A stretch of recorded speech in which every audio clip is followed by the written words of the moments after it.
저는 이제 긍정학원이 바뀌면 그 바뀌는 걸 메모장에다가 쭉 써놔요. 그래서 그 변화된 거를 보니까 프랜차이즈 1000개 뭐 몇천 개에서 몇백억 매출로 갔다가 결국은 육수 공장을 차렸다로 이게 이제 변화가 된 거예요. 제 꿈이 줄어드는 게 아닙니다, 여러분. 꿈이 정확해지는 거예요. 처음에는 우리가 정확한 꿈을 모릅니다. 나도 몰랐어요. 근데 그거를 어느 정도 하다가 마는 게 문제예요. 네, 안녕하세요. 반갑습니다. 반갑습니다. 몇 번째 저서이신가요? 5번째 5번째. 책입니다. 네, 고명환 작가님의 5번째 신간이 2024년 이렇게 8월에 나왔습니다. 세상에 나왔습니다. 고전이 답했다. 마땅히 살아야 할 삶에 대하여. 그때 표현을 해주셨죠. 고전을 해석하고 막 그 고전에 대해서 비평을 하고 할 그 정도는 아니지만 네. 이 책을 통해서 많은 분들이 정말 고전을 읽고 싶게끔 네네. 만들어드리고 싶은 네. 그런 마음으로 이렇게 쓰셨다고 하시죠. 영광스럽게도 작가님을 직접 이렇게 스튜디오에 모시고 라이브 방송을 하게 됐는데요. 작가님께서 직접 이 책에 대해서 먼저 짧게 한번 말씀을 한번 부탁드리겠습니다. 네. 먼저 이 책에 대해서 말씀드리면 어쩌면 제가 이제 교통사고 이후에 여러 권의 책을 썼는데 실제 삶에 대해서 뭐 나는 어떻게 삶의 해답을 찾는가도 있었지만 제가 이 책이 오히려 제 느낌으로는 교통사고 이후에 첫 책 같은 느낌이에요. 제가 죽음 앞에 갔을 때 34년을 끌려다니면서 살았구나. 그게 너무 원통했거든요. 진짜 죽음 발 앞에 가잖아요. 제가 그때 서울에 300만 원 가지고 올라와서 그러니까 97년에 MBC 들어가서 2005년에 사고 났거든요. 그러니까 뭐 횟수로 한 8년 되잖아요. 300만 원 들고 서울 올라서 서울에 집을 3채를 샀었어요. 그러면 보통 사람들은 영화나 드라마에서 잠실에 있는 집은 누굴 주고 뭐 여러분 죽음 앞에 가잖아요. 일단 돈, 재산 이런 거는 일반 병동 와서 알았어요. 아예 순위에도 없고 심지어 엄마도 없었어요. 그만큼 오로지 나만 봐. 이게 내가 그렇게 하려고 한 게 아니에요. 그 뒤로 제가 이제 죽음 앞에 갔다 온 분들의 책 뭐 이런 걸 보면 그게 바로 진짜 나를 아는 순간이에요. 그래서 내가 버나드 쇼에 뭐 몇백 명이 해석이 많습니다만 어영부영 하다가 내가 이렇게 될 줄 알았다. 그게 저 너무 와닿았어요. 그러니까 내가 너무 세상에 끌려다니면서 뭐 유언 같은 것도 할 마음도 없었고 그냥 억울했어. 뭐가 억울했냐면 죽음 앞에 가니까 다 보이더라고요. 뭐가 보였냐면 내가 그냥 고명한 나대로 살았어도 괜찮았을 삶이 막 보여. 근데 뭐가 무서워서 남 눈치 보고 남한테 끌려다니고 남들이 만들어 놓은 세상에서 살았던 그게 너무 원통한 거예요. 그러니까 진짜 나로 내가 살지 못했다는 그 원통함과 억울함 때문에 내가 중환자실에서 다른 거는 뭐 미련도 없고 고통스럽지도 않고 아무것도 없었어요. 근데 단지 그게 너무 억울하고 원통했어요. 근데 제가 그러고 난 다음에 이 데미안을 봤을 때 맨 처음에 근데 이 말이 내 속에서 솟아나오려는 것 바로 그것을 나는 살아보려고 했는데 그 뒤에 헤르만 헤세가 써놨잖아요. 왜 그것이 그토록 어려웠을까? 네. 그죠? 네. 우리는 사실 이 안에서 솟아나오는 것들을 살고 싶어 하는데 자기 스스로 왜 누르죠? 이 사회가 또 그렇게 만들어져 있고 그래서 내가 이걸 어떻게 하면 우리는 내가 내 삶을 살 수 있을까? 왜 우리는 내 삶을 살지 못하고 속에서 솟아나오는 삶을 못할까? 딱 답을 찾은 게 우린 너무 대답만 하는 삶을 살아와서 그렇다. 초중고 대학교 대답하기에 바빴고 그렇죠. 취업하든 창업하든 대답만 하기에 바빴고 저 역시도 진지하게 죽음 앞에 가서야 제가 끌려다니면서 살지 않으려면 어떻게 하면 될까? 이게 진짜 제 인생에 진지하게 던진 첫 질문이었어요. 그래서 내가 이번에 이 고전을 선택한 이유가 제가 이제 그 뒤로 수천 권의 책을 읽어보니까 우리 인간은 그러니까 헤르만 헤세가 얘기한 것처럼 내가 이 속에서 나오는 거 살 수 있을 텐데 왜 그게 그토록 어려웠을까? 질문을 할 줄도 모르고 방법도 모르고 질문이 떠오르지도 않아요. 근데 유일하게 제가 책을 읽어보니까 고전을 읽다 보면 나도 모르게 나한테 질문을 막 던지고 있더라고요. 그러니까 그게 저는 제일 큰 일단 첫 번째 고전의 매력으로 이 이반 일리치의 얘기도 나는 마땅히 살아야 할 삶을 살고 있는가. 사실 고전을 읽다 보면 다 연결되고 그래서 제가 이번 책은 여러 가지 얘기를 하지만 일단은 여러분들 스스로가 질문을 던질 수 있고 또 그걸 질문을 던졌는데 우리 안에는 지혜가 없기 때문에 사실 답이 안 찾아지거든요. 그럼 질문을 계속 던져지면 또 이 책이 막 읽고 싶은 열정이 생겨요. 네, 네. 그렇게 해서 내가 삶의 답을 찾는 거지. 일도 그래요. 내가 만약에 요식업을 하고 있잖아요. 이걸 계속 해야 되는지 그만둬야 되는지 네. 이것조차도 자꾸 자기 스스로 결정을 못하고 주변 사람들한테 물어보고 뭐 이렇게 하죠. 그러니까 내 삶을 못 사는 거예요. 왜냐면 주변 사람들은 제가 하드님한테 만약에 하드님이 저 메밀국수 오픈하려고 하는데요. 이러면 아 제가 하드님을 지금까지 지켜보니까 뭐 이렇게 하면 돼요라고 얘기하는데 이렇게 하면 돼요는 사실 내 기준이에요. 그죠? 그렇죠. 우리 엄마도 사실은 저에 대해서 100% 모릅니다. 내가 얼마나 근면 성실한지 아니면 얼마나 게으른지 얼마나 어떨 때 포기하는지 그렇기 때문에 뭔가를 살아나가는 거는 내가 결정해야 되더라고요. 근데 우리는 그 내가 결정하는 거에 습관이 안 들어져 있어서 그래서 일단 첫 번째 오늘 제 책은 그런 쪽으로 고전을 통해서 여러분들이 진짜 죽음 앞에 갔을 때 후회 없는 삶을 사시기를 바라는 마음에서 제가 이 책을 좀 고전을 선택을 했습니다. 어떻게 질문해야 하는 건지 모르겠어요. 맞아요. 저도 그랬어요. 이게 도대체 질문을 해라 뭐 이렇게 해라 하는데 질문을 저도 해본 적도 없고 제가 자주 얘기합니다만 우리나라 사람들이 습관적으로 하는 질문이 있어요. 뭐냐면 나 왜 이렇게 우울하지? 나 왜 이렇게 힘이 없지? 왜 이렇게 짜증이 나지? 나 왜 이렇게 짜증이 나지? 요즘 왜 이렇게 장사가 안 되지? 왜 이렇게 돈 벌기가 힘들지? 우리나라 사람들 뭔가 내 탓을 하는 느낌으로 부정적으로 주로 질문을 해요. 근데 이 질문의 위력은 엄청나서 우리가 왜 우울이 전염된다 그러잖아요. 네. 그게 왜 그러냐면 우울한 친구 상담해 주러 갔다가 그 친구가 왜 이렇게 우울하지? 하면 우리의 뇌는 질문을 받은 거예요. 그러면 그 질문에 해답을 찾으려고 우리 뇌는 AI하고 똑같습니다. 질문을 던져버리잖아요. 무조건 질문을 찾으려 해. 내가 책을 읽어보면. 그래서 영상으로 명쾌하게 안 보여도 그 우울한 기운을 이유를 자꾸 찾으면서 우리 인사이드 아웃처럼 블루가 네. 계속 그 우울한 공을 집어넣는 거야. 네. 그러니까 우리 더 우울해지는 거예요. 그렇죠. 그래서 질문할 줄 모른다고 하시는데 이것만 바꾸셔도 예를 들면 우리가 나 왜 이렇게 우울하지? 이렇게 말하는 이유가 우울하기 싫고 힘이 나고 싶어서 그런 거잖아요. 그러면 나 열정이 솟으려면 어떻게 하면 되지? 네. 나 기분 좋아지려면 어떻게 하면 되지?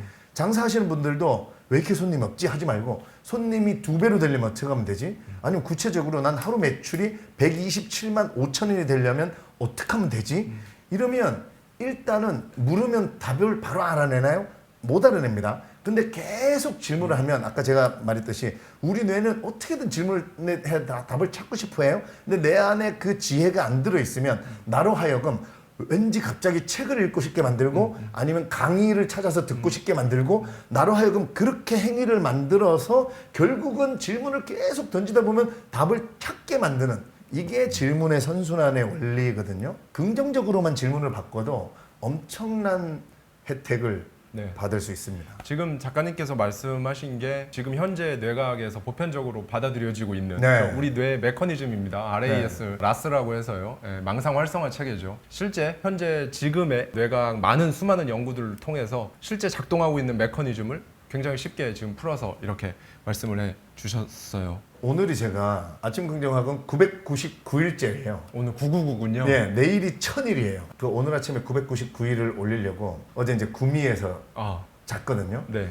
새벽에 깨가지고 내가 999일 동안 어떤 일이 있었고 어떤 일이 이루어졌나를 혼자 가만히 봤어요. 제가 이제 2년 9개월 전부터 외치기 시작했는데 다 이루어졌어요. 그러니까 베스트셀러 작가가 됐다, 해외 수출됐다, 뭐 등등 제가 육수 공장 차렸다, 다 이루어졌는데 이게 긍정학원이 질문이에요, 나한테. 그러니까 저는 긍정학원을 예언적 완료형이라 그래서 베스트셀러 작가가 될 것이다가 아니고 베스트셀러 작가가 됐다 이렇게 외치거든요. 예, 예. 베스트셀러 작가가 됐다라고 하루에 계속 외치니까 내 뇌가 완료형으로 외쳐버리니까 이루어져야 되는데 근데 나를 보니까 제가 처음에 외쳤을 때 베스트셀러 작가가 아닌 거예요.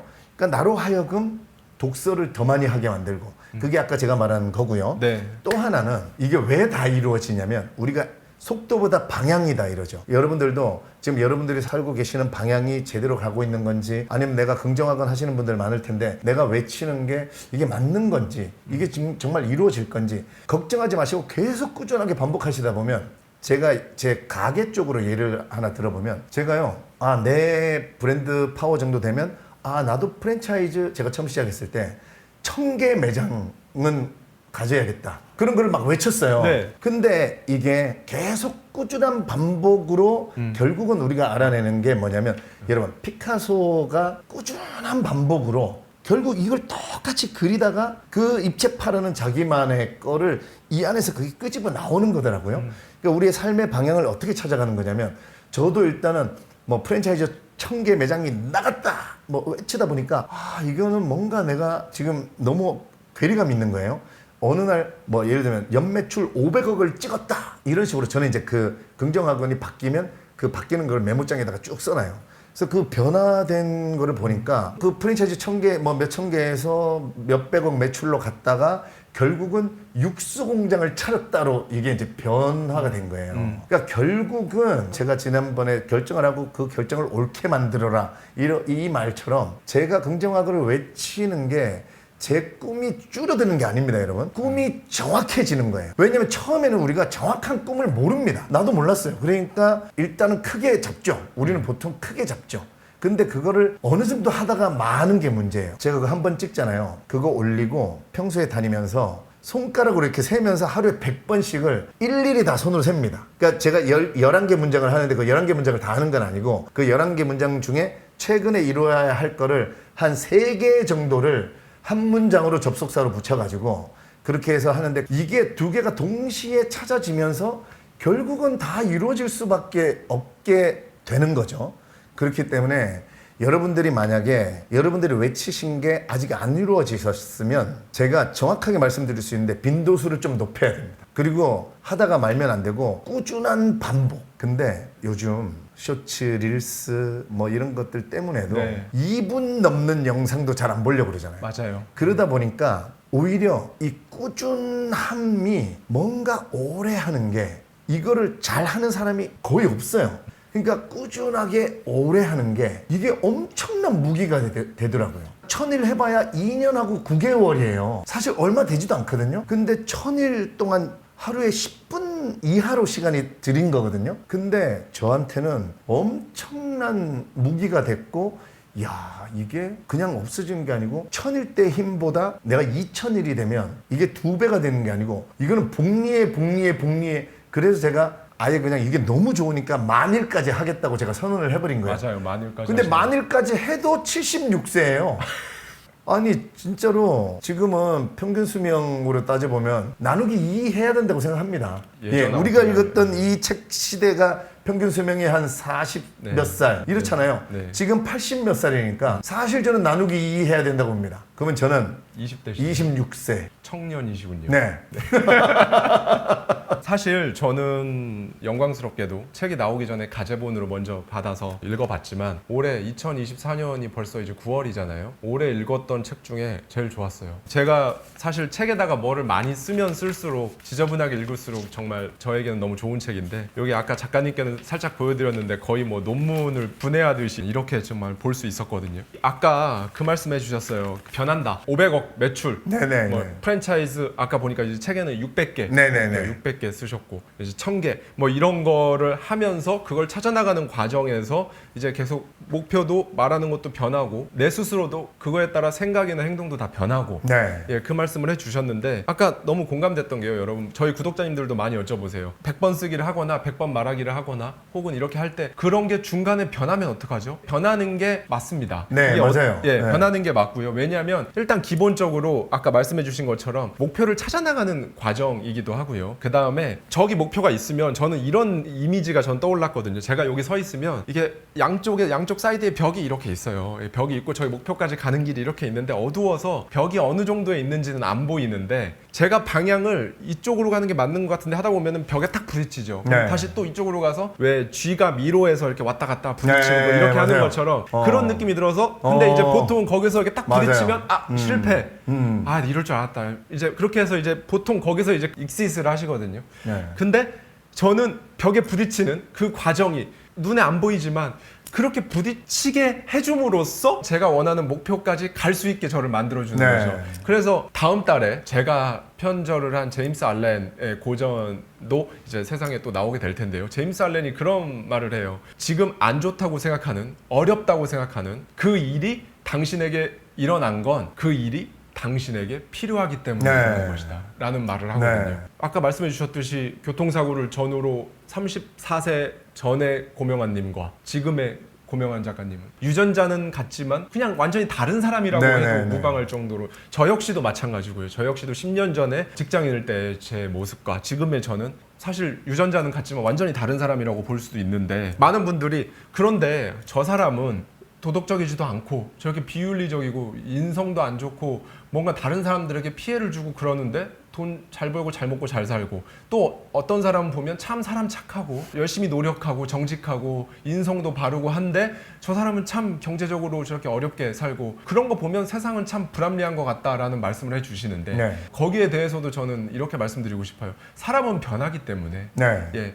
지금 나쁘게 보이는 저 사람이 처음부터 나쁘지는 않았을 수 있다. 네. 과거에는 저 사람이 지금의 응당, 지금의 결과를 받아들일 그럴 자격이 있을 만큼 그런 네. 삶을 살았으나 네. 지금 어떠한 이유로 저렇게 사람이 악한 사람처럼 보이고 부도덕한 사람처럼 보이고 그럼 그 사람은 지금은 저렇게 현재값은 돈을 잘 벌고 경제적으로 풍족하고 잘 사는 것처럼 보이지만 시간이 흐르게 되면 그 현재값에 맞는 걸 미래의 결과로 받아들이게 될 네. 것이고 지금 저 착하고 열심히 성실하게 하는 사람이 지금은 돈이 없고 뭔가 부족하고 빈곤하고 어렵게 사는 것 같지만 저 사람이 과거에는 착하지 않았을 수 있고 지금 같은 인품을 갖추지 못했을 시기가 있었을 거고 네. 예, 지금은 그거에 대한 결과를 받는 중이고 나중에 미래에는 저 사람의 고든 인성과 성실한 태도와 그 자세, 그 마인드에 걸맞는 결과값을 저 사람은 미래에 분명히 누리게 될 거다라고 네. 저는 생각이 들어요. 네. 사람은 계속 변하고 맞아요. 목표도 변하고 그러니까 지금 다들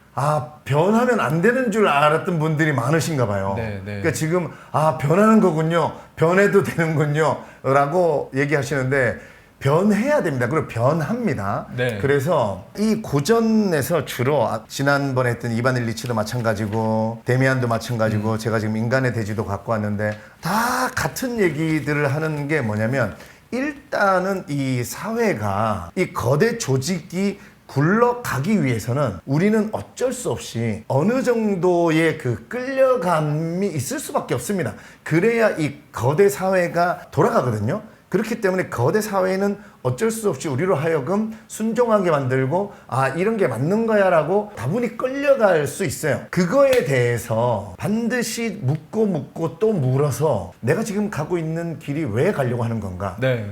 남들이 좋다고 하더라도 이거 진짜 나한테 맞는 건가? 나한테 맞는 행복은 뭔가? 안정적인 직장을 가지려고 하는데 진짜 그럼 안정은 뭔가? 이거를 계속 물으면서 결국은 처음에는 끌려갔지만 이 독서를 통해서 아까 우리가 변하고 해서 우리가 속도보다 방향이라고 얘기한 이유가 맞는 게 제대로 된 나의 삶의 방향으로 접어들잖아요. 그러면 이 헤르만 헤세가 데미안 안에서 그럴 때에 나방이 자기가 꼭 원하는 자기가 가야 할 그 길을 갈 때에 일어나지 않을 것 같은 믿을 수 없는 일도 일어나는 법이야 이래요. 그러니까 지금 시청하시는 분들도 하재님도 모두 지금 내 삶의 방향이 제대로 가고 있는가 딱 이 데미안의 기준으로 봤을 때 내가 최근에 일어나지 않을 것 같은 일이 일어난 적이 있는가 이걸 한번 보는 것도 괜찮아요. 예전에 저는 연극영화과 졸업했고 당연히 개그맨 됐으니까 방송국 들어갔으니까 그게 잘 간 거라고 생각했어요. 그래서 그 방송국 생활할 때는 내가 이 데미안 기준으로 보면 일어나지 않을 것 같은 일이 일어난 적이 없었어. 그냥 그 예상되는 범위 안에서. 근데 제가 지금 심지어 베스트셀러 연속 3권이 베스트셀러가 되고 그 다음에 뭐 러시아, 베트남, 대만, 일본까지 수출되고 이거는 사실 제 삶하고 너무 제가 전혀 상관없는 삶 있죠. 뭐 박태환 선수처럼 수영을 지금부터 배워가지고 내가 올림픽 금메달 따겠다. 나랑 아예 생각하지 않는 부분이잖아요. 그 정도의 일이 저한테 일어난 거거든요. 그래서 우리는 내가 내 안에서 솟아나오려 하는 이거를 끄집어냈을 때 네 안에 잠든 거인을 깨워라. 이 모든 게 다 같은 말인데 그거를 끄집어냈을 때 진짜 나도 상상 못했던 일어나지 않을 것 같은 일이 일어납니다. 정말 그렇고요. 진짜 그런 경험이 있으실지 모르겠어요. 집 근처에 뭐 공원이든 천변이든 뭐 어디든 아파트 단지든 뭐 한강변이든 어디든 좋습니다. 혼자 달리면서 혹은 걸으면서 아니면 어디 벤치에 앉아서 혼자 소리내서 말해본 적이 아마 없으실 거예요. 살면서 그런 적이 잘 없어요. 나에게 질문을 어떻게 해야 되냐. 네. 이런 부분 굉장히 어려워하세요. 저도 많은 저희 구독자님들께 제일 첫 번째는 마인드셋이라는 거의 출발점은 나에 대해서 아는 거다. 네. 그럼 알려면 일단 물어봐야 되고 네. 답을 들어야 되고 근데 내가 난데 어떻게 내가 나한테 질문하고 다중이도 아니고 네. 근데 거기에서 저는 이렇게 힌트를 드리고 싶어요. 이게 정말 어려우시면 그렇게 한번 얘기를 해보십시오. 이 안에는 여러분 안에는요, 우리 안에는 뭐 인사이드 아웃 아까 말씀하셨지만 긍정이도 있고 부정이도 있거든요. 네네네. 예, 더 많은 아이들이 있죠, 사실. 긍정이도 있고 부정이도 있는데 그러면 긍정적인 여러분이 내면에 있는 여러분의 부정이에게 때를 쓰는 거예요. 억지를 부려보시는 겁니다. 억지를 부려본다는 느낌으로 말씀을 해보시는 거예요. 왜냐하면 나의 스스로에 대해서 얘기할 때 인간은 다 사실 천재로 태어나는데 네. 예, 살면서 그 천재성을 다 잃어버리잖아요. 네. 그것처럼 분명히 어떤 분야 아무리 하찮고 아무리 보잘것없고 어떤 분야든 간에 내가 잘하는 게 있단 말이죠. 네. 남들보다. 근데 보통 이렇게 생각합니다. 아 나는 진짜 아무리 생각해도 남들보다 잘하는 게 없다. 자 여기서 제가 짚어드리고 싶은데요. 내가 아무리 생각해도 남들보다 잘하는 게 없다. 그럼 남들은 나보다 다 잘하는 게 있어요. 그러면 그거를 뒤쪽에서 포인트를 줘서 보면 뭐냐면요. 그러면 내가 남들보다 못하는 게 있다. 그러면 남들도 나보다 못하는 게 있을 텐데. 그러니까 사실 내가 평균만 해도 나보다 못하는 사람이 절반 이상이라는 네. 거거든요.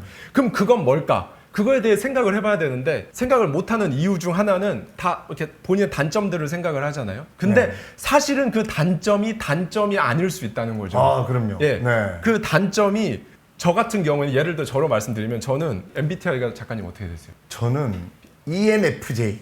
저랑 똑같으시네요. 근데 저는 그 감정적인 게 굉장히 심해가지고 예전에 학교 다닐 때 학생일 때 대학생 때 친구한테 이런 얘기를 들은 적이 있어요. 너는 진짜 너무 감성적이고 감정적이어서 너 그러면 안 돼. 그러면 앞으로 너 하는 일들에 있어서 문제가 진짜 힘들 거야, 네가.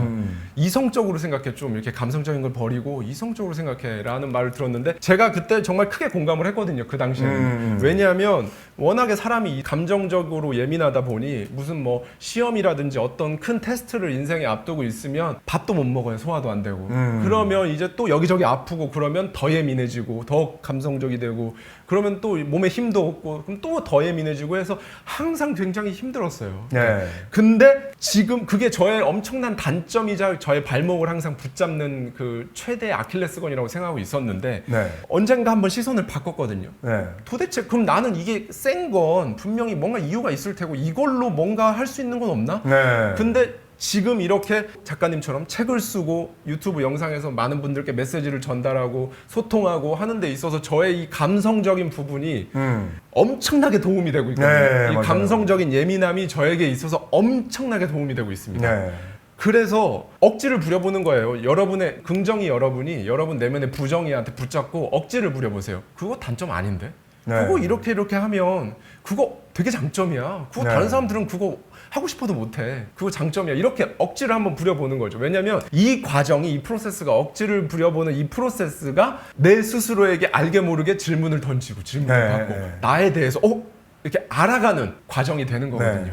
그래서 나에 대해서 어떻게 알지? 나에 대해서 어떤 질문을 하지? 이런 거를 한번 제가 억지라는 표현을 써봤는데 여러분의 긍정이가 여러분의 부정이한테 한번 억지를 부려보는 그 과정을 한번 거쳐보시기를. 하대님 말씀하실 때 그 단점이라고 얘기하는 거를 스스로 단정 지으면서 네. 나 이게 단점이야 그런데 제가 이제 고전을 읽으면서 그런 거를부터 깨기 시작한 거죠.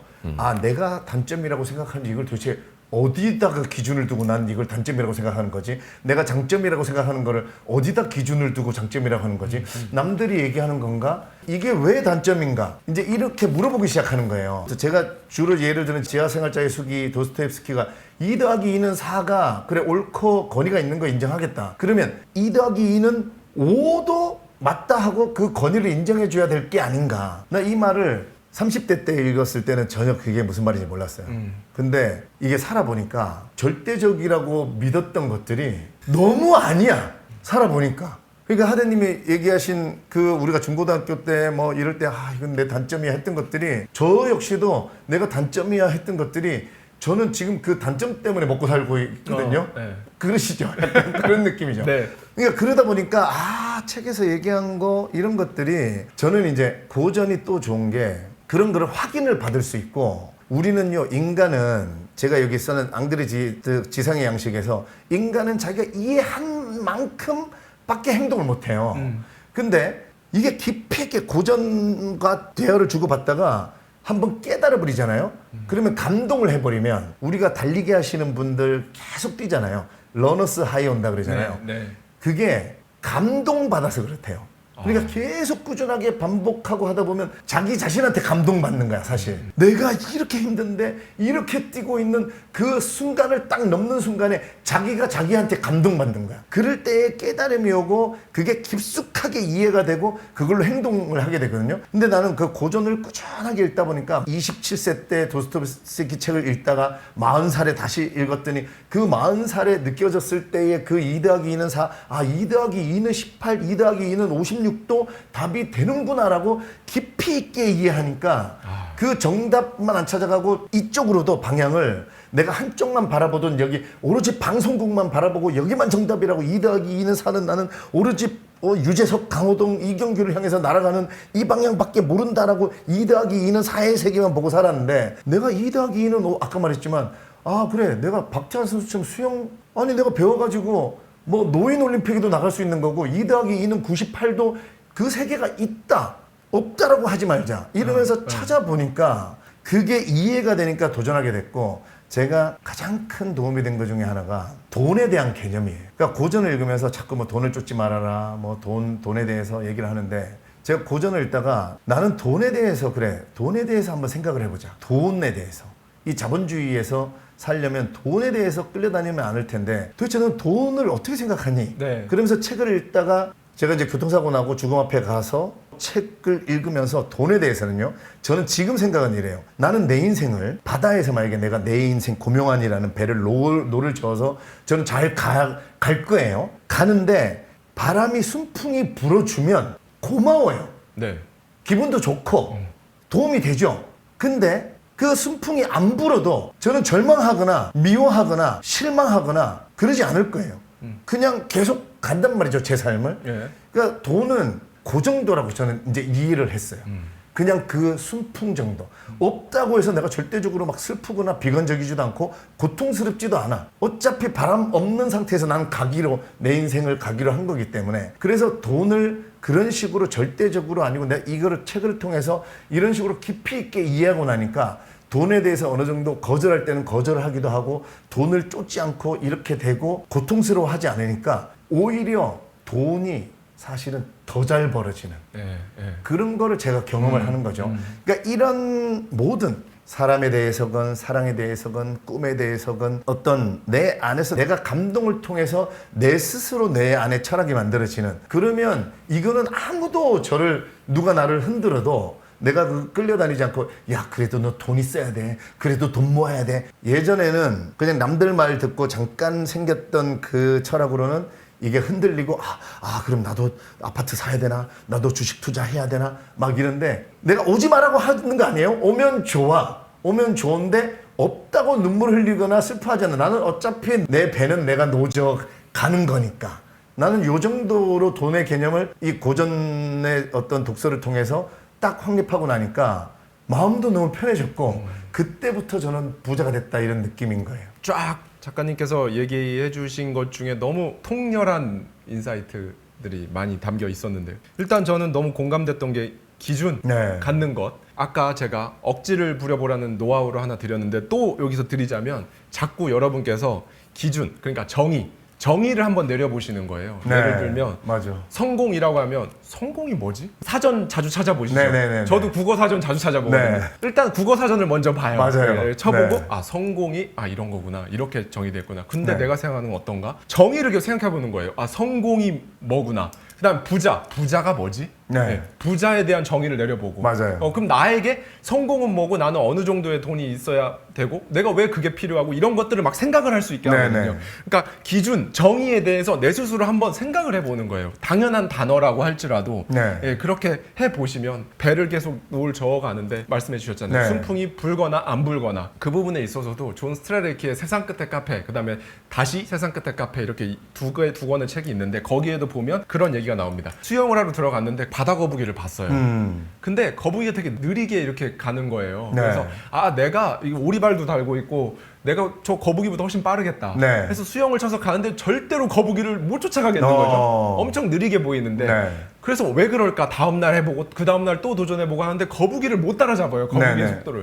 그래서 왜 그럴까 봤는데 물살이 이제 바다 수영이니까 네. 파도가 이렇게 오고 물살이 오면 사람은 이게 와도 일단 어. 막 이렇게 간단 말이죠. 계속 네. 처음부터 끝까지 네. 같은 그 텐션과 힘으로 막 가는데 거북이는 가만히 보니까 물결이 역으로 불어올 때는 그냥 그 이렇게 흐름에, 살살 흐름에 맞게 살살 그냥 자기 가던 대로 이렇게 하다가 이제 이게 밀어주는 타이밍이 오면 거북이가 본격적으로 쫙쫙 가더라는 거죠. 그러니까 저는 여기서 너무 큰 게 왔던 게 평소에는 그냥 내 할 것들을 마땅히 내가 해야 될 것들을 평소에는 그냥 한다. 네. 예, 그러다가 어느 순간 인생 비대위라고 표현을 합니다만은 여기 이제 작가님의 책에는 카프카의 변신으로 네. 예, 그게 한번 사람에서 벌레로 변신을 하듯이 네. 예, 그렇게 표현을 해주셨는데 그것처럼 어느 한 순간에는 인생 비대위로 물살의 방향이 바뀌는 순간 거북이가 본격적으로 쫙쫙 가듯이 네. 그때 한번 그걸 해야 되는 거예요. 네. 그러면 진짜 완전히 삶 자체가 달라집니다. 네. 스스로에게 감동하는 것도 말씀해 주셨지만 내가 나한테 감동한 적이 있나? 음. 최근 한 달? 네. 최근 6개월 이내? 일주일 이내? 내가 나한테 감동을 한 적이 있나? 했을 때 만약에 없으면 그걸 한번 느껴보십시오. 네, 그걸 맞아요. 느껴보시면 감동 이게 몇 번 쌓이고 이렇게 하다 보면 나중에 보면은 문득 몇 년 지나서 문득 딱 보면은 이제 감탄하잖아요. 네. 와 이게 돼 있네. 오늘 네. 999를 쓰는데 제가 그 약간 러너스 하이 같은 거 느꼈어요. 제가 이제 유튜브에 제목을 달잖아요. 네네. 아침 긍정학은 999일째 하고 느낌표 딱 하거든요. 네. 그 숫자를 999 찍는데 감동이 오는 거예요. 그러니까 이런 감동이 오면 인간은 그걸로 정말 엄청난 무기가 되는 거거든요. 네. 내가 또 한 번 변하는 거고 지금 카프카 변신 얘기하셨는데 변신은 정말 카프카 변신을 읽고 핸드폰을 좀 덜 보게 됐어요. 이런 게 고전의 힘이에요. 뭐냐면 제가 여기도 써놨지만 대학교 때 교재였어요. 네. 네. 그래가지고 왜 벌레로 변하게 했을까 네. 카프카가 네. 주인공을 그레고르. 네. 그레고르 잠자를 왜 그랬을까?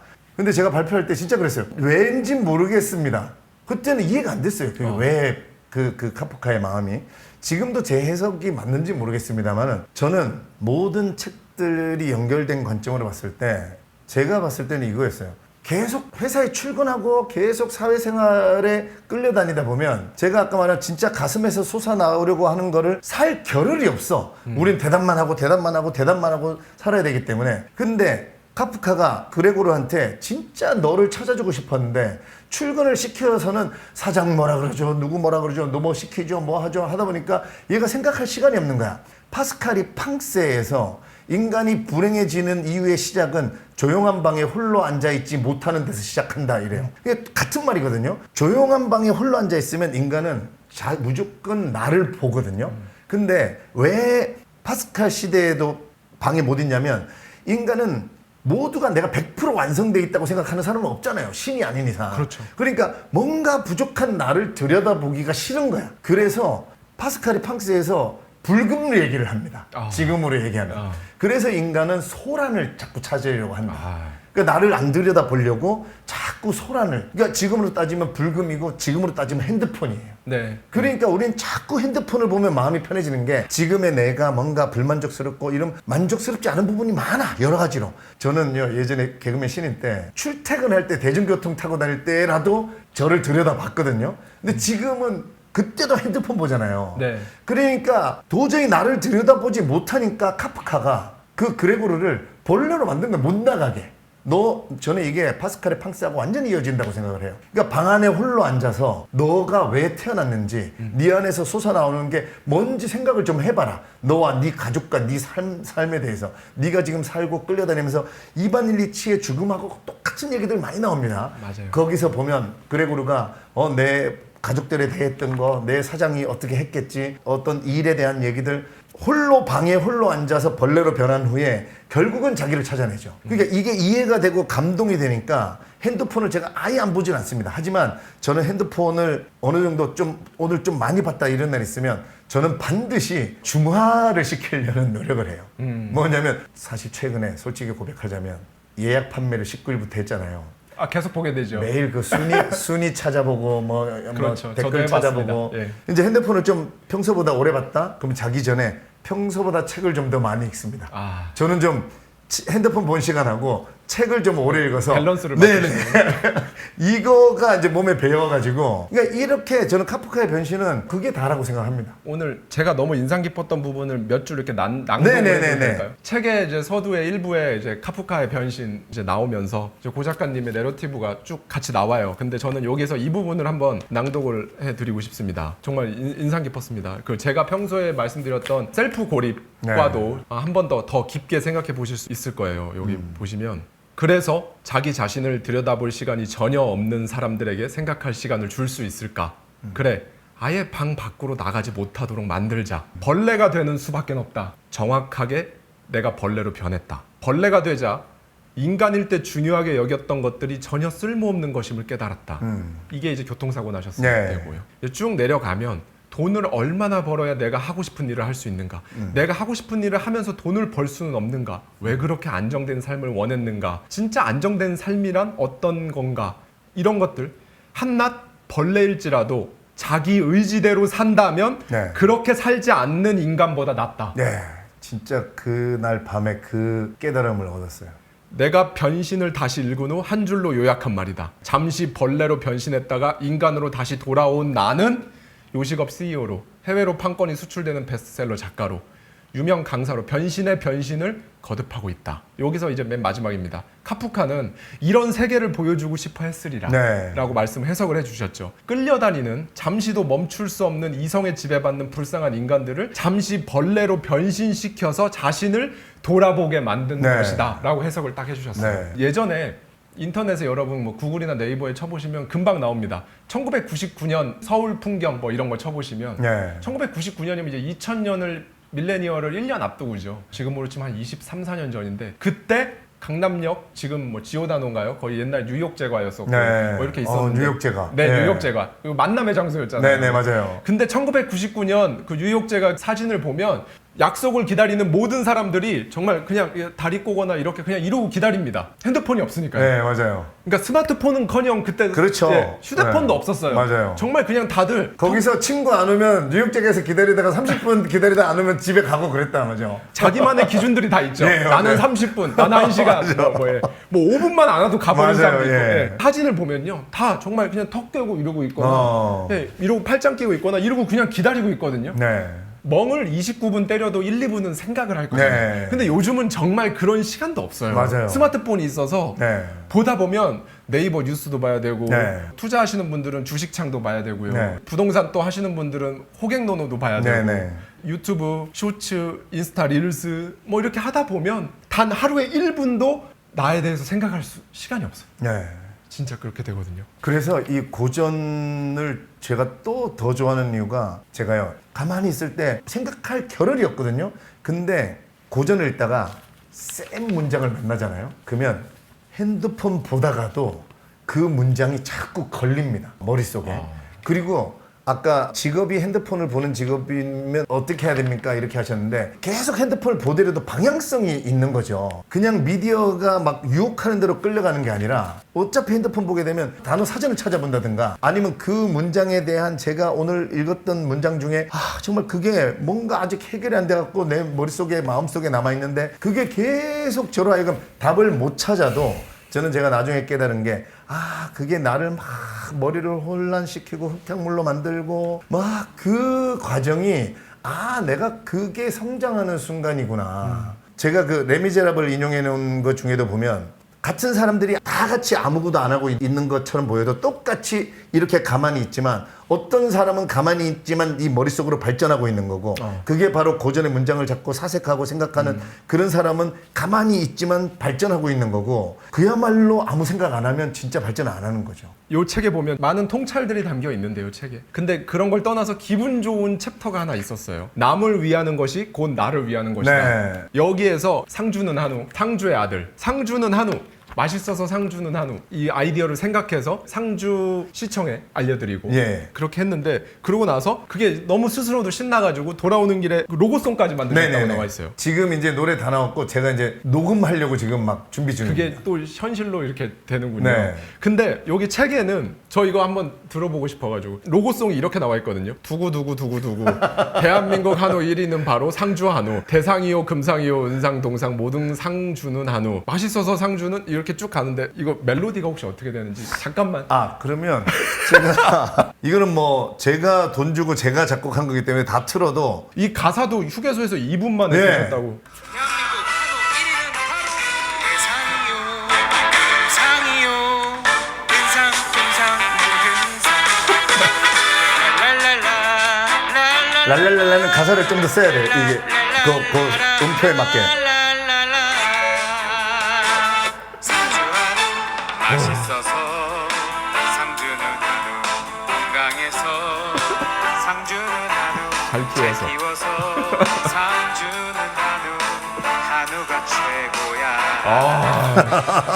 하여튼 이런 느낌입니다. 이런 느낌이었군요. 네. 제가 글로 봤을 때는 이게 어떤 멜로디일까 이게 좀 상상이 잘 안 됐는데. 그래서 제가 이 아까 빈칸 랄랄랄라 한 부분을 빨리 채워가지고 이제 일주일, 2주 안에 녹음해가지고 이제 정식으로 상주시에 제가 제 고향에 드리려고. 솔직히 말씀드려 진짜 작곡가 동생이지만 제가 돈 줘야 되거든요. 네, 네. 근데 뭐 기꺼이 제가 제 고향을 위해서 주고 그 돈 이상으로 저는 지금 요즘 매일매일이 이거 가사 외우고 노래 연습하는 게 너무 행복해요. 그러니까 이러다가 저는 또 교통사고 나서 죽는다? 저는 너무 죽음이 뭐 두렵거나 그러지 않고요. 이렇게 그냥 설레이면서 사는 게 이것만 봐도 제가 우리 인간은 이 기대와 설렘으로 살거든요. 그래서 우리가 여행을 좋아하는 거고 여행을 가갖고 뭐 비가 오고 뭐 망쳐도 상관없이 가기 전이 설레어서 좋잖아요. 근데 만약에 내가 나를 위해서 김밥을 싼다고 생각해봐요. 네. 눈 감고 내가 나를 위해서 네. 그러면 안 설렙니다. 안 근데 설레죠. 우리 엄마 아빠 일 열심히 하고 오시는 엄마 아빠 원래 저녁 엄마가 오셔서 하는데 엄마 아빠 내 형제 누나 동생을 위해서 김밥을 싸고 있어. 이거 느낌이 다른다. 느낌이 다르잖아요. 네. 그래서 우리 인간은 원래 만들어진 구조가 남을 위해서 뭔가를 할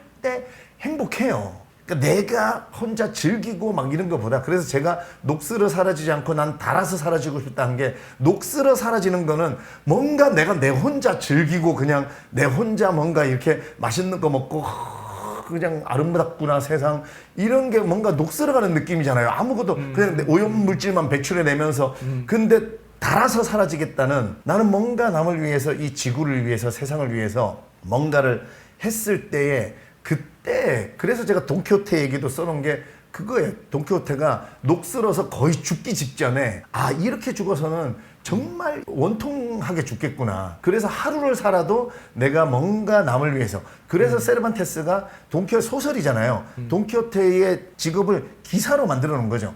그래서 돈키호테가 무슨 풍차랑 싸우고 혼자 즐기라고 한 게 아니라 기사라는 직업 자체가 뭔가 도움이 필요한 사람, 위기에 있는 사람을 도와줘라. 그래서 하루를 살아도 당장 그 산속에서 그 늙은 나이에 산속에서 늑대한테 곰한테 물려서 죽더라도 저는 너무 이해했어요. 스피노자가 사과나무 한 그루 심겠다. 그거 기대와 설렘만 있으면 거기서 사과가 열리든 안 열리든 그건 상관없어요.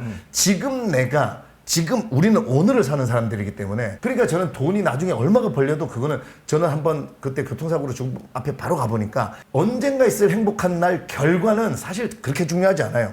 오늘이 중요한 거란 말이에요. 그래서 인간들이 여행을 좋아하는 이유가 여행을 설정해 놓으면 오늘이 늘 즐겁기 때문에 그러니까 저는 이 책을 작년 가을부터 쓰기 시작하면서 1000일 되는 날 즈음에 8월 26일 근처에서 출간을 하자라고 출판사랑 이미 약속을 했기 때문에 저는 작년 가을부터 이 책 때문에 하루하루가 행복했단 말이에요. 이게 이제 출간이 됐는데 사실 솔직히 이게 결과가 좋으면 당연히 아까 말했듯이 순풍이 오면 좋은 것처럼 좋은데 이 결과는 이제 저는 떠났습니다. 그리고 저는 이제 요 다음 책으로 오히려 또 어떤 기대와 설레임을 설정할까. 저는 그래서 죽기 하루 전날까지 스피노자가 사과나무 심은 것처럼 저는 결과를 기다리는 게 아니라 내가 어떤 기대와 설렘을 느낄 수 있는 그런 설정을, 그래서 제가 만일까지 하겠다고 한 것도 76세까지 설레일 거를 이미 해놨잖아요. 우리는 그것만 있으면 오늘이 행복한 거지. 또 재수없는 얘기가 아니라 여행이 의미 있는 게 우리가 3달 후에 뭐 유럽 여행 세계 일주 잡아놓고도 사실 5일 살다가 심근경색으로 죽을 수 있잖아요. 하지만 5일 동안 여행 갈 거라는 기대감과 설렘으로 오늘 행복했잖아. 그게 더 중요한 겁니다. 그래서 그런 것들을 내가 내 삶에 맞게 내가 더욱 설렐 수 있는, 근데 그 방향이 나를 위한 게 아니더라고요. 내가 보니까 아까 김밥을 나를 위해서 싸지 말고 나를 구하는 유일한 길은 남을 구하려고 애쓰는 것이다. 제가 그걸 이해한 게 내가 더 설레기 위해서 남을 위해서 뭔가를 설정을 해놓을 때 그럴 때에 내가 오늘 하루가 살아라 오늘이 마지막 날인 것처럼 사는 게 이런 거구나. 못 먹어볼 거 오늘 다 먹어보고 죽자, 느껴보고 죽자, 즐겨보고 죽자. 이게 마지막 날처럼 사는 게 아니라 오늘도 기대와 설레임으로 오늘 당장 지구가 멸망한다 해도 나는 오늘 마지막 순간까지 기대와 설레임, 이게 인간을 가장 행복하게 해주는 거지. 뭔가가 탁 충족된 순간에는 그게 기대와 설레임이 저는 싹 사라지는 순간 저는 그게 아무런 행복이 저한테는 아니에요. 오늘을 사는 거, 오늘 행복한 거, 지금 행복한 거, 이 부분에 대해서도 저도 간단히 말씀을 드리고 싶은데, 일단은요, 남을 위해서 사는 거, 이 부분하고 조금 별개인 얘기를 잠깐만 말씀을 드리고 싶은 게, 저는 이렇게 생각하거든요. 긍정적인 마음을 갖고 방금 말씀해 주신 것처럼 남을 위하고 조금만 더 기다려주고 배려하고 칭찬해주고 양보해주고, 이렇게 뭔가 이런 사회적으로 보기에 이타적인 사람이다 라고 하는 그런 행동을 하는 것들이 저는 사실은 가장 이기적인 행동이라고 생각을 하거든요. 왜냐하면 그렇게 하는 행동은 100% 나를 위해서예요. 맞아요. 포커스가 나거든요. 나의 마음의 평온함과 나의 성공과 나의 좋은 에너지와 나의 좋은 기분, 그 다음에 나의 오늘 성공, 이게 쌓여서 나아갈 앞으로 나의 성공, 그냥 다 나를 위해서예요. 네, 맞아요. 이게 가장 이기적인 거예요. 네. 근데 오히려 반대로요, 나를 생각하지 않고, 이기적으로 나를 생각하지 않고 나를 케어하지 않고 내팽겨쳐 놓으면 어떻게 하냐면 화내고 짜증내고 남 탓을 하고 불만을 하고 이 막 부정적인 에너지 막 하고, 오히려 그런 게 전혀 나를 배려하지 않고 나를 하나도 생각하지 않는 거거든요. 정말 이타적인 사람이에요, 그런 거는. 그런 면에서 정말 스스로 긍정적인 생각, 조금 더 감사하는 마음 갖고 남한테 조금 더 친절하게 한마디라도, 그러니까 잘 안 되죠, 어려운데. 그럼요. 그럼에도 불구하고 맞아요. 좀 그렇게 해보려고 계속 이렇게 하는 게 사실은 이타적이고 막 실속 없이 다른 사람 다 내주고 이런 게 아니고, 그게 사실은 진짜 이기적인 건데, 그 이기적이라는 게 이제 우리가 보통 일반적으로 생각하는 그런 맞아요. 그래서 어감과는 다르게 단어에 지면 안 돼. 네. 하대님 말씀처럼 어려워요. 네. 남을 위해서 뭔가를 하는 네. 게. 너무 큰 거부터 하지 마시고, 근데 작은 거를 이렇게 내보내 보다 보면 선순환으로 자꾸 돌아오는, 그래서 돈도 쫓는 게 아니고 남을 위해서 뭔가를 내 걸 먼저 마음을, 정신을, 철학을 내어주다 보면 돈이 이렇게 나한테 돌아오는구나를 조금씩 느끼다 보면, 그래서 세상에 끌려다니지 않는 이거를 깨닫게 되면 너무 재밌습니다. 그러니까 행복하게 일하고 일하는 순간이 재밌고, 돌아봤더니 통장에 돈이 막 들어와 있고, 이런 어떤 선순환의 원리를 여기까지 가시기가 어렵습니다. 근데 거기에 저는 반드시 이 고전이 큰 길잡이가 된다는 거. 근데 보세요. 분명히 제가 진짜 고백할게요. 상주는 한우, 이제 이게 내가 보내드렸잖아요. 내가 남을 위해서, 상주를 위해서 이제 내 돈 들여서 보내줬잖아요. 그렇죠. 분명히 내년, 내후년쯤에 아마 내가 상주는 한우로 돈을 벌고 있을걸? 이렇게 되더라고요. 그래서 이걸 알고 하셔도 됩니다, 여러분. 알고 해도 이걸 돼요. 알고 해도 돼. 그거를 극도의 이기주의라 그래. 근데 알고 남을 먼저 위해도 됩니다, 여러분. 기분 좋아요. 이렇게 한번 선순환을 반드시. 진짜 선순환이죠. 진짜 선순환이고, 그렇게 하다 보면 정말 오늘을 제대로 느끼고 행복하게 사는 거. 그 책에 보면 정말 인상 깊은 그 내용이 있어요. 가장 오랜 기간 막 100몇 세까지 산 사람이, 그 사람이 오래 가장 산 오래 산 사람이 사람이 아니고. 아니고 네네. 하루를 살아도 오늘 하루를, 내 인생을 내가 제대로 느끼고 이렇게 충만하게 산 사람이 그 맞습니다. 사람이 가장 오래 산 사람이다 라는 말이 있잖아요. 그러니까 제가 오늘 아침에 세네카 책을 읽다가, 인생의 짧음에 대하여, 그러니까 우리는 그냥 살아야 하는데 나로 살아야 하거든요. 근데 우리는 대부분 그냥 존재한다 그래요. 그러니까 그냥 존재해 있으면 200년을 그냥 존재해 있어도 살아야 되거든요.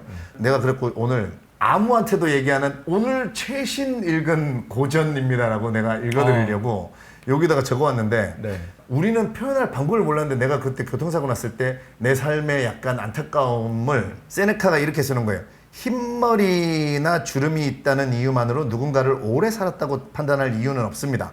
그는 오래 산 것이 아니라 오래 존재했습니다. 당신은 그가 위대한 항해를 했다고 상상할지 몰라도 사실 그는 항구를 떠나자마자 격렬한 폭풍에 붙들려 사방에서 불어오는 강한 바람에 이리저리 휩쓸리며 같은 백길을 빙글빙글 돌았을 수도 있으니까요. 제가 34년을 내 걸 못 살고 그냥 저도 항구에서 출발했지만 휩쓸리고 이걸 읽는데 너무 34년 동안 제가 막 그렇게 산 게 막 너무 보이는 거예요. 그는 위대한 항해를 한 것이 아닙니다. 이리저리 휩쓸렸을 뿐입니다. 나는 이게 내가 그때 병원에 누워서 했던 생각을 뭔가 정리하고 싶었는데 이게 34년을 나도 떠났는데 나는 내가 나름 위대한 항해를 한다고 떠났는데 위대한 항해를 한 게 아니라 생각해보니까 개그맨으로서 출발했는데 사실은 대학 때는 나도 뭐 풍작 코미디를 할까 아니면 뭐 어떤 걸 할까 아니면 뭐 시츄에이션 코미디를 할까 뭔가 그런 생각들이 있었거든요. 근데 들어오자마자 그런 거는 어떤 코미디를 할까는 다 사라졌어. 오로지 인기와 어떤 정상을 향해서 나아가야 된다 뭐 이런 쪽으로 우리는 이렇게 휩쓸릴 수밖에 없거든요. 뭔가가 잡아주지 않으면 그러다가 어영부영 하다가 이렇게 될 줄 알았다로 어느 순간 나이 먹고 이제는 뭘 해보려고 해도 해보지 않는 그날이 돼갖고 깨달아버리면 그래서 저는 이 책을 진짜 겪지 않아도 될 고통을 겪지 않게 해드리고 싶게 하기 위해서 난 이 책을 썼다라고도 얘기하거든요. 그러니까 제가 교통사고를 당해봤고 제가 그때 죽음 앞에서 그 원통함, 그러니까 여러분들도 죽음 앞에서 그 원통함 그걸 겪을 수밖에 없는데 우리가 미리 깨달으면 겪지 않아도 되거든요. 그래서 제가 겪지 않아도 될 고통을 여러분께 겪지 않게 해드리기 위해서 조금의 힘이라도 되드리기 위해서 난 이 책을 썼다라고 했는데 그러기 위해서 제가 이 뒤에 인용한 고전들을 다시 한번 읽었잖아요. 오히려 제가 혜택을 더 많이 받았어요. 정말. 이 책 맨 앞에 나와 있잖아요. 네. 책 맨 앞에 보면 이렇게 나와 있습니다. 독자 여러분께 고전의 유익함을 알려드리고 싶어 이 책을 썼는데 그 유익함의 혜택을 내가 가장 많이 받았다. 네. 역시 나를 구하는 유일한 길은 남을 구하려고 애쓰는 것이다. 진짜 이런 마음에서 쓰기 시작했거든요. 근데 책을 쓰기 위해서 책을 다시 읽었어야 됐고 그 다시 읽으면서 깨달아지는 그 깨달음과 나의 성장과 내 안에서의 행복감은 저는 정말 근데 이게 또 독자 여러분들이 계셔주니까 또 제가 이게 할 수 있는 거거든요. 그 생텍쥐베리 인간의 대지를 네. 인용해서 책에서 말씀해 주신 부분이 너무 좋았어요. 소제목도 너무 좋았고 한 끼 식사로 인생의 기쁨을 네. 이 부분을 제가 잠깐만 낭독을 한번 해드리겠습니다. 인간의 대지는 생텍쥐베리가 동료 네리와 함께 우편 비행 업무를 하며 겪은 일을 담은 자전적 소설이다. 이제 인간의 대지의 내용입니다. 뜨거운 크루아상과 카페오레를 앞에 두고 지난밤 일을 웃으며 이야기하겠지. 네리와 나는 생명이라는 아침 선물을 받게 될 것이다.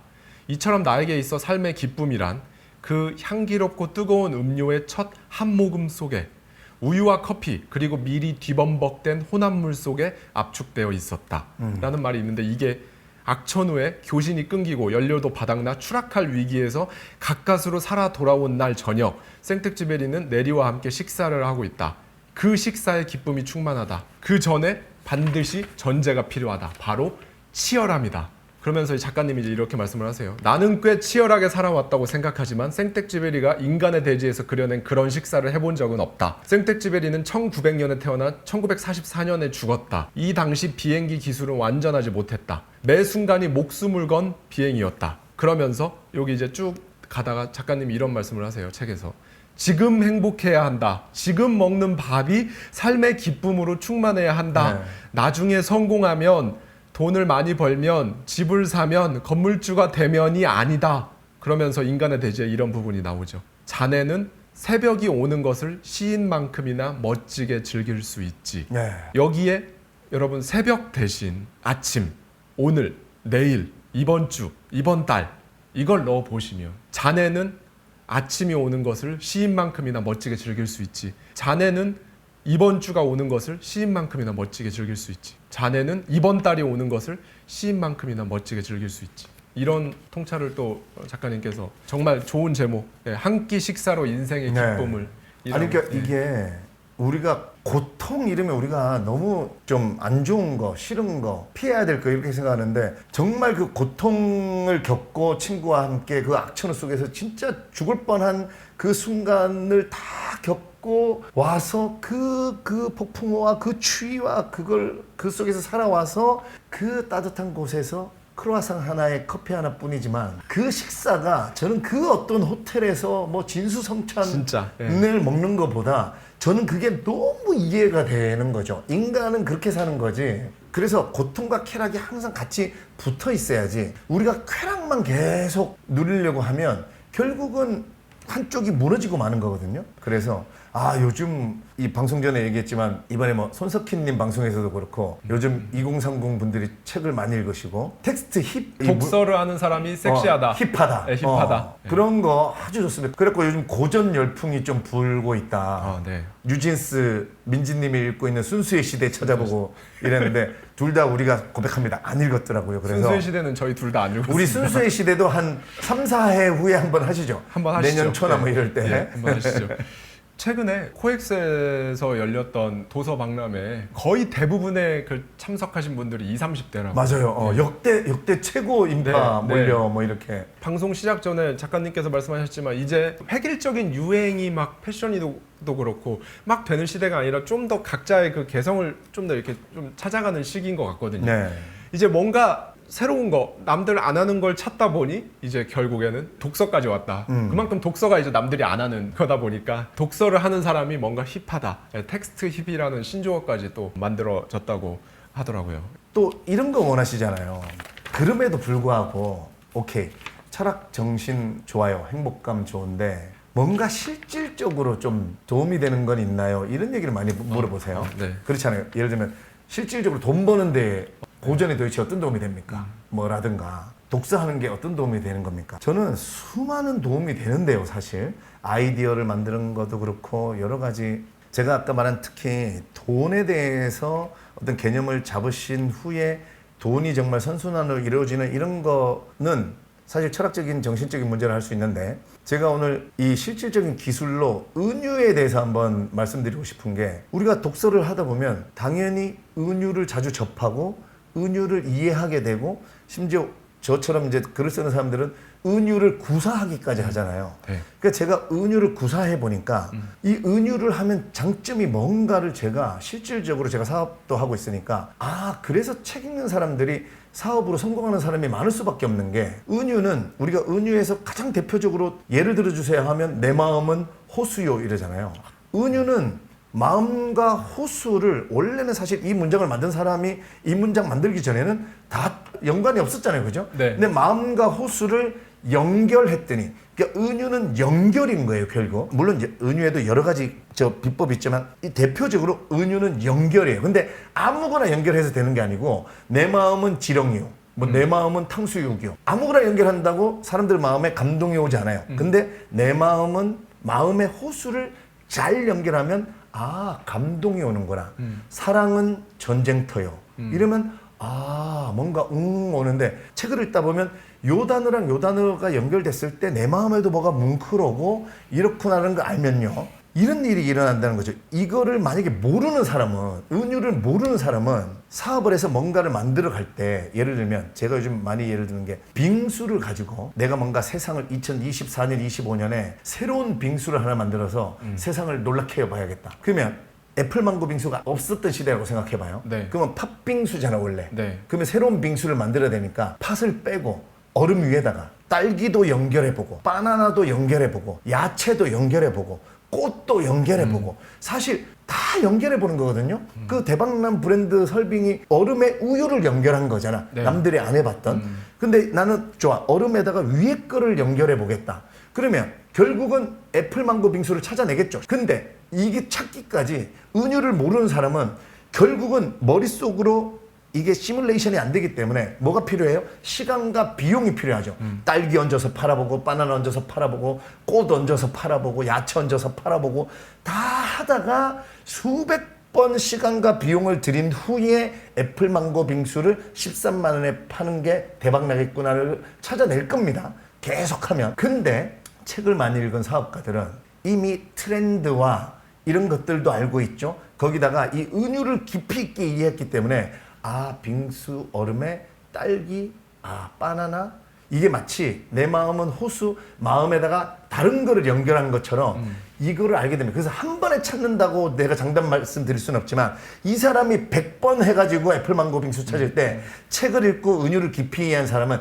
저는 5번 안에 2023, 24, 25년에는 애플망고를 연결하는 게 그렇게 해서 10만 원 이상의 가격을 받는 게 사람들 마음에 감동을 주고 사람들 뭔가 안에 가슴에 웅하고 뭔가 화학작용을 일으키겠구나를 알아내는 그 힘이 바로 은유에서 저는 알아낼 수 있다는. 그래서 실질적으로도 사실은 이 독서가 나는 그렇게 도움이 되고 있고 제가 사실 그런 식으로 해서 연결해서 제품도 많이 만들어내고 있거든요. 200%, 300, 400, 500% 공감합니다. 여기 작가님 책에도 너무 잘 설명이 되어 있어요. 직감과 개념 앞에 직감이 네. 와야 된다고 하잖아요. 네. 이제 한마디로 개념은 다른 사람들이 쫙 잘 정리해 놓은 그렇죠. 거고 다 그냥 예. 동그란 거죠. 울퉁불퉁함이었고 예. 그냥 다 망치를 맞아가지고 그냥 남들도 다 생각하는. 예. 근데 직감은 이제 나의 이 오감들과 나의 예. 이 모든 감각 내가 느끼고 내가 판단하고 맞습니다. 내가 결정하고. 독서가 그거라는 거잖아요. 네네네. 그래서 직감을 기를 수가 있어요. 네네. 그러니까 사람한테 직감이 괜히 있는 게 아니거든요. 네. 근데 직감도 뛰어난 사람들이 보면 감각적인 경험을 시각, 청각, 촉각 뭐 네. 감각적인 경험을 많이 한 사람들이 직감이 좋아요. 그러니까 직감이 딱 순간적으로 발휘될 수 있는 이 데이터들이 많이 쌓여 있는 네. 거죠. 개념을 밖에서 남들이 정리해 준 거를 이렇게 고스란히 들여오기 전에 정말 내가 먼저 이걸 해서 그래서 그 직감인데 방금 말씀하신 것도 사업적 영역에서도 사실 굉장히 많은 경영자들이 미국입니다. 경영자들이 엄청나게 중요한 수백만 수천만 달러에 달하는 비즈니스 결정 yes or no 결정을 네. 해야 되는 걸 3초 이내 결정한다. 네. 그냥 딱 이거 해. 맞아요. 딱 네. 이런다는 거죠. 그게 다 직감이거든요. 네. 뭐 데이터를 막 면밀하게 보고 시뮬레이션을 돌려서 맞아요. 결과를 보고 그게 아니라 3초 안에 결정을 네, 한대요. 블링크. 네. 블링크라는 책이 그거죠. 말콤 글래드웰의 네, 네.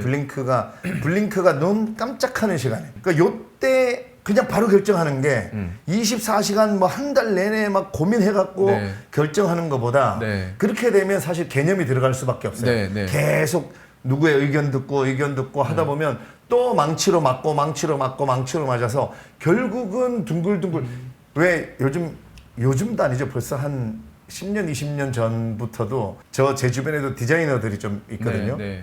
특히 그 광고 카피 라이터들도 있고 뭔가 새로운 신선한 디자인을 해달라 그래가지고 보내면 밑에서 좋다고 하고 근데 위에서. 결제를 맡아야 되니까 위로 올라가면서 망치 맞으면 결국은 아무리 신선한 걸 던져줘도 또 둥글둥글해져서 개성 있는 뭐가 이것 때문에 너무 우리 쪽이 힘들다라고 네. 제 글 쓰는 카피라이터 친구들이 엄청 그 얘기를 많이 했거든요. 광고주의 말을 안 들을 순 없고 이러면서. 그러니까 그런 어떤 모두가 생각하는 그런 공통적인 생각도 가져야 되지만 그것만 가지고 끌려다니면서 살면 우리는 계속 끌려가게 되거든요. 그게 바로 대답만 잘하는 삶을 사는 사람들이 그렇게 되는 거고 그래서 항상 나에게 묻고 내가 내 직관을 가지려면 그래서 우리가 인문학을 제가 그전에 방송에도 우리가 인간이 그려온 문의를 문학 역사 철학을 통해서 공부를 하면 인간이 그려나갈 무늬를 그게 바로 트렌드죠. 그러니까 트렌드에 관련된 책 읽어도 됩니다. 근데 그 트렌드와 관련된 책이 나오면 그걸 다 같이 읽으면 또 그게 개념이 되는 거예요. 그죠?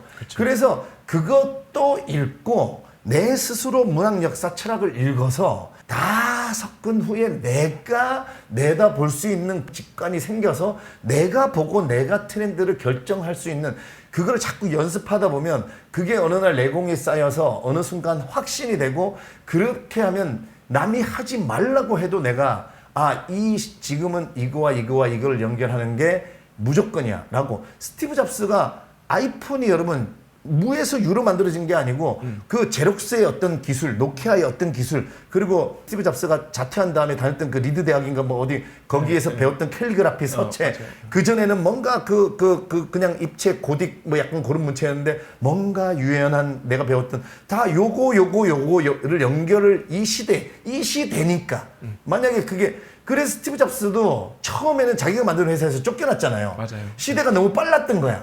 그래서 토이스토리 픽사 만들고 토이스토리 한 판 찍고 2, 3년인가 지났더니 그 애플의 이사들이나 경영진들도 바보가 아닐 거 아니에요. 네. 아, 스티브 잡스가 말한 그게 인간이 그려나갈 무늬가 지금이다. 다시 모셔와라. 네. 이렇게 그렇게 그려나갈 무늬를 알게 됩니다.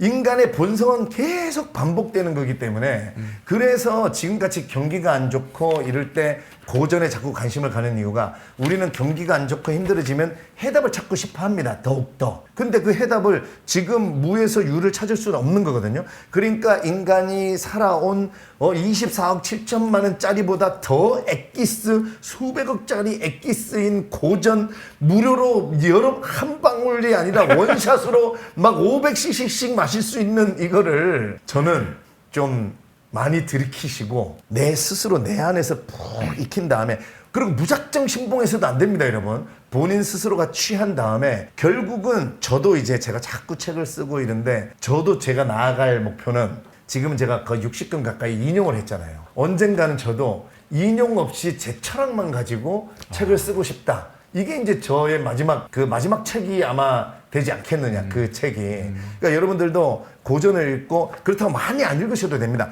일단 읽은 것 가지고 그것만 가지고 그거에 너무 신봉하지 말고 그거를 내 거로 만들어서 결국은 그거와 나를 연결해서 내 철학을 만들어내서 제가 말씀드린 나는 돈에 대해서 제가 아까 얘기해 드린 거는 스토아 학파들의 그 책 읽고 한 얘기들인데 그런 스토아 학파의 책들을 읽다가 또는 아니면 다른 쪽 뭐 철학자들 아니면 고전 문학 뭐 이런 걸 읽다가 거기에서 나오는 주인공의 얘기들을 듣고 그거를 가져와서 내 걸로 딱 감동을 주는 어떤 걸로 만들어냈을 때 결국은 내 행동이 옮겨지는 거죠. 그렇게 고전을 이용하시면 아마 여러분들 삶에 정말 큰 최고의 무기가 됩니다. 너무 공감을 하고요. 이 부분도 이제 말씀을 드리고 싶었는데 저희가 기버에 관한 관점에 대해서도 얘기를 나눴지만 전혀 사실 이게 의도한 게 아니거든요. 고명환 작가님께서 저희 채널에 이제 2번 출연을 해주셨고 그때 이제 구독자님들 반응이 너무 좋아가지고 최초로 한 번도 그런 적이 없었는데 고명환님 다시 모셔주세요 이런 게 너무 많았고 고정으로 해주세요 이런 게 너무 많아가지고 정말 이제 말 그대로 고정 라이브 방송으로 고정 프로가 됐죠. 마침 또 책이 발간이 됐어요. 책이 출간이 되고 또 이것도 의도한 게 아닌데 저 역시도 다음 달에 이제 또 추석이 지나고 나면 이제 다음 하고만다 3편에서는 저의 이제 신간을 또 여러분들께 말씀을 드릴 수 있을 것 같아요. 근데 너무 좋은 게 또 이제 종합 베스트셀러 1위에 빡 하실 거고 저 역시도 또 다음 달에 이제 제임스 알렌의 책 저와 콜라보를 한 제가 편집을 한 책이 나오면 또 종합 베스트셀러 1위에 빡 하고 하면 너무 저는 가슴이 이게 웅장해지는 게 베스트셀러 작가 2명이 여러분들께 이런저런 얘기들을 이렇게 전달해 드릴 수 있을 것 같아서 오늘 라이브 초반에 말씀드렸던 것처럼 올해 정말 올해도 지금 9월까지 200권 가까이 제가 책을 지금 읽었는데 올해 읽은 책 중에 사실 저한테는 가장 울림이 있고 정말 왜 이런 거 있잖아요. 책 읽으면서 와 저절로 나오는 육성으로 나오는 그런 책이었습니다. 그래서 고명환 작가님께 되게 감사한 마음이 들었어요. 정말 이 여름밤에 정말 귀한 시간 이렇게 함께 해주셔서 너무 감사하고요. 다음 달이 벌써 기다려지네요. 다음 달은 저의 신간 책으로 같이 이렇게 하고만다 저희 불타오르게 또 한번 얘기를 한번 나눠볼 예정이고요. 이제 그 다음 달은 다시 이제 돌아와서 고전 책을 또 이제 선정을 해서 이렇게 이어나가도록 하겠습니다. 감사합니다. 저희 하고만다는 또 다음 달에 찾아뵙겠습니다. 감사합니다. 하고만다!